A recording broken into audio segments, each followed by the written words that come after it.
giving you the speed of light though, so. Ooh, can I have this?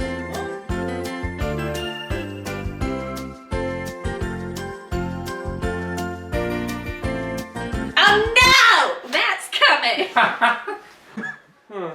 Colton! Man, it's so good to see you. Come on over here. I haven't seen you in so long. How have you?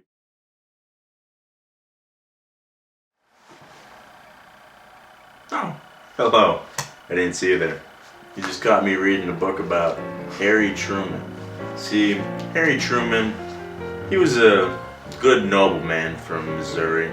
He was racist, but a lot of people were back in the day. But I'm here to tell you about his presidency.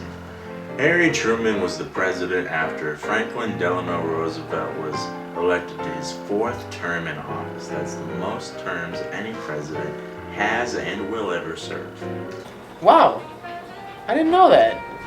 Now, after FDR died about a month into his presidency, Harry Truman took the reins at the bookend of World War II. And it was his decision to drop the atomic bomb on Hiroshima and Nagasaki that has cemented his place in history forever. Oh. Now, many people debate whether the decision to drop the atomic bombs was a good one or not. And you can go back and forth about whether it would have saved American lives or not, or just wasted countless Japanese lives.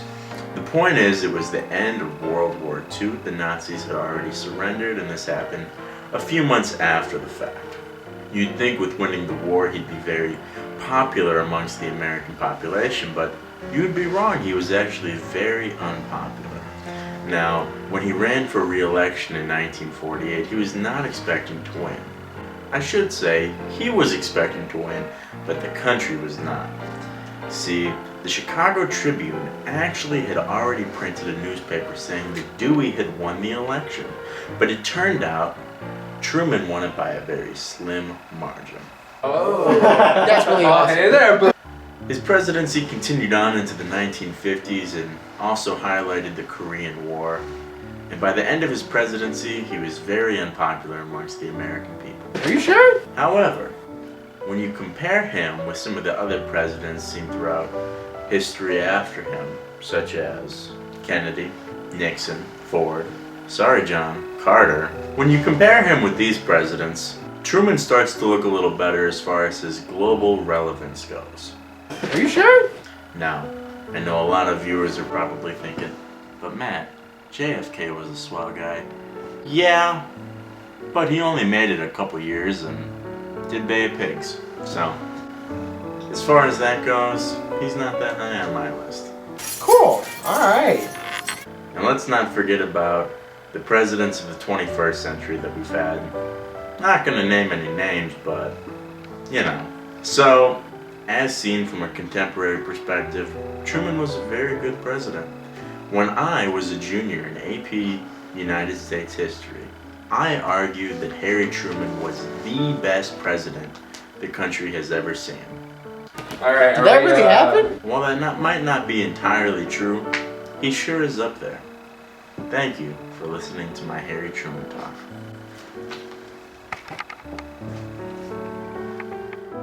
Oh, and I forgot to talk about how he desegregated the military. That's something really good that he did. I hope it's still going, is it? One of the highlights of Harry Truman's presidency, where he was beyond his years as far as presidents go and as far as civil rights goes. In 1949, he desegregated the United States military. Cool! This was landmark for the time, where the civil rights might have been a little bit more impactful later on in the amount of things that they did. However, that was occurring in a climate where that was being normalized, and Harry Truman did it well before anybody even considered that type of civil rights action. You might criticize him for his diciness as far as race goes, but that was something very instrumental he did for people of color in the United States. There we go. I got the good stuff in about Truman. Fantastic. Alright, you can cut it.